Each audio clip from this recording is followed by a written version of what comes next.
So lots of people like to point out to me that my horses are born broke, but I honestly don't really like that term, and so I'm going to go ahead and show you guys one of the steps that I do before I even get on a horse.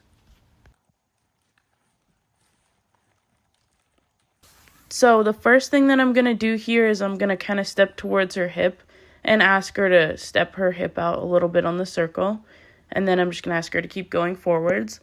And that is not to be confused with me completely disengaging her hindquarters, which I will do here in a second. When I do that, I look towards her hip, kind of bend over a little bit, and I put my hand up towards her eye. And another thing I'd like to point out is this is a very high energy and high anxiety mare, so everything I do with the least amount of energy possible.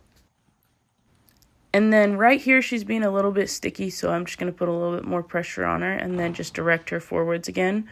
Then the next step to this is redirecting the front end or asking her to take a step out with her shoulders. Now, this mare is really pushy with her shoulders, so this is something that's really hard for her.